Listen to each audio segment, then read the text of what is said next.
Maryam da kanta ta nemi mai nasara ya sake ta, domin kuwa hakan zai fi kasancewa sauki a cikin rayuwarta. Kafin mu shiga cikin shirin namu gadan-gadan ba sun jimirin bibiyan mu a kowane lokaci. Assalamu alaikum wa rahmatullahi wa barakatu. Barkan ku da sake kasancewa da mu a cikin wani sabon shiri daga dandalin fina-finan Kannywood. Kamar dai ce muka saba a kowane lokaci a yau ma kada dai ku manta kofar ku a buɗe take domin ku shiga cikin comment section. Ku bayyana mana ra'ayoyinku akan abubuwan da kuke tsammani ka iya faruwa da kuma hasashen ku.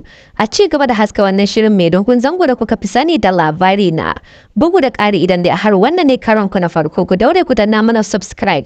Kana ku danna alamar ƙararrawa don sanar da ku da zarar mun ɗora sababbin shirye-shiryen mu akan lokaci.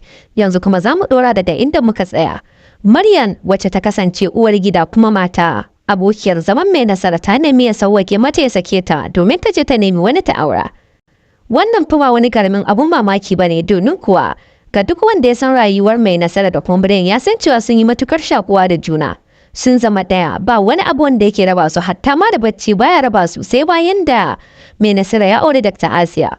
Amma kwatsam sai gashi ba zato ba tsammani Maryam ta nemi mai nasara kawai ya sake ta. Akwai wasu manyan dalilai guda 2 zuwa 3 wanda su ne dalilan da ya sa Maryam ta yanke hukuncin da kanta ta je ta nemi mai nasara ya sake ta.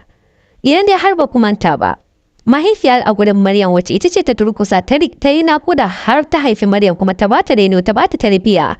Ta nemi da ta Maryam ta yi haƙuri ta rabu da mai nasara. Dalili na biyu kuma shine mai nasara fa nan gaba kaɗan idan dai har Dr. Asiya ta haifa masa ɗa. Komai ka iya faruwa domin ko zai iya sauya tunaninsa izuwa kan Dr. Asiya ya manta da Maryam. Bugu da ƙari kuma, ko ba ku mai Maryam takan yi fata a rayuwarta ta duniya ta samu ƙaruwar haihuwar ɗa mace ko kuma ɗa namiji. Wannan dalilan guda 3 na ɗaya daga cikin manyan dalilan da suka tilasta Maryam ta bi umarnin mahaifiyarta inda ta je ta tsaya a gaban mai nasara tana roƙonsa da ya daure ya sake ta. Amma fa wannan abun kwata-kwata ba zai taɓa yi wa mutane daɗi ba musamman matan da suke goyon bayan Maryam da kuma tunawa da irin halaccin da ta yi wa mai nasara. Amma kafin ci gaba da ɗora cikin shirin namu kada ku manta a kowane lokaci. Kofar mu a buɗe take daga gare ku ku shiga cikin comment section ku bayyana mana ra'ayinku akan abubuwan da kuke hasashen ka iya faruwa. A ci gaba da haska wannan mashahuri kuma ƙayataccen fim ɗin mai suna labari na. Alavishi mu kuma daga bangaren mu za mu yi ƙoƙari sosai matuƙa. Mu bankato abubuwan da kuka faɗa domin mu haɗa shiri na musamman a kai. Haka zalika kada ku manta idan dai har wannan ne karon ku na da farko.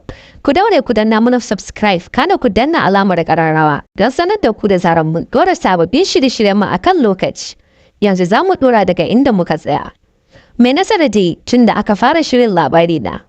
Mai nasara bai taɓa shiga wani tashin hankali ba kamar wannan da yake ciki tun bayan da mahaifiya, awar gida da kuma 'ya'yansa suka yi hatsari suka mutu. Tun daga wannan lokacin mai nasara bai ƙara shiga cikin wani tashin hankali ba a rayuwarsa kamar wannan tashin hankalin da ya tsinci kansa a ciki na raba shi da ake neman yi da matarsa wato Maryam. Idan dai har ba ku manta ba ku lokacin da Jamila ta ce ba za ta aure shi ba saboda ta sami mai kuɗi. Mai nasara bai shiga tashin hankali sosai ba. Saboda ya san cewa shi mai kuɗi ne. Amma a yanzu kuma wacce ya sani tana son sa tsakani da Allah, tana son sa da Allah ba da dukiya ko kuma wani abu da ya mallaka ba a rayuwar duniya. Za a raba shi da wannan masoyiyar tasa to wannan babban dalili ne da ya sanyaya kuma ya ruda kannan ya tashi hankalin mai nasara. Ya dunguzu matamaninsa sannan ya sanya shi cikin wani halin da bai taɓa tsammanin zai rizki kansa a ciki ba. A ɓangare guda wasu na ganin cewa shigowar rayuwar Dr. Asiya a cikin rayuwar mai nasarar su Maryam ne ta haifar da wannan kalubale, amma kwata-kwata ba haka bane domin kuwa tun kafin a yi maganar sa a auren mai nasara da kuma Dr. Asiya mahaifiyar Maryam ta bayyana cewa fa ita fa dole ne sai a raba wannan auren matukar dai yarta ba za ta haihu a wannan gida ba. Wannan su ne kaɗan daga cikin abubuwan da za mu muka tattauna da su a wannan rana. Idan dai har Allah ya kai mu a kowane lokaci kada ku manta za mu ci gaba da kawo muku sharhin da ya shafi fina-finan da ake gabatarwa daga Kannywood musamman fina-finai masu dogon zango irin su Gidan Badamasi, Labari na, Ifdar So, Gidan Sarauta, Garwashi, Halimatu da ma ragowar fitattun fina-finai irin su Alaƙa da ake ta haskawa kuma suke ci gaba da ƙayatarwa, nishaɗantarwa da kuma faɗakar da al'umma a kowane lokaci. Kada dai ku manta a kowane lokaci kofa a buɗe take ku shiga ku bayyana mana ra'ayoyinku akan hasashen da kuke yi akan fina-finan da kuke kalla. Sannan ku bayyana mana ra'ayinku shin ya kuke gani abubuwan suke tafiya kuna jin daɗin su ko kuma ba kwa jin daɗi. Haka zalika sannan ku shiga ku danna mana subscribe kana ku danna alamar kararrawa. Wannan shine dalilin da zai sa a duk lokacin da muka dora sabon shiri za a sanar da ku kai tsaye domin ku samu damar kallon su kai tsaye. Maryam da kanta ta nemi mai nasara ya sake ta domin kuwa hakan zai fi kasancewa sauki a cikin rayuwarta. Kafin mu shiga cikin shirin namu gadan-gadan ba sun jimirin bibiyan mu a kowane lokaci. Assalamu alaikum wa rahmatullahi wa barakatu. Barkan ku da sake kasancewa da mu a cikin wani sabon shiri daga dandalin fina-finan Kannywood. Kamar dai ce muka saba a kowane lokaci a yau ma kada dai ku manta ko farko abu ita ke domin ku shiga cikin comment section. Ku bayyana mana ra'ayoyinku akan abubuwan da kuke tsammani ka iya faruwa da kuma hasashen ku. A ci gaba da haska wannan shirin mai donkun zango da kuka fi sani da labari na. Bugu da ƙari idan dai har wannan ne karon ku na farko ku daure ku danna mana subscribe.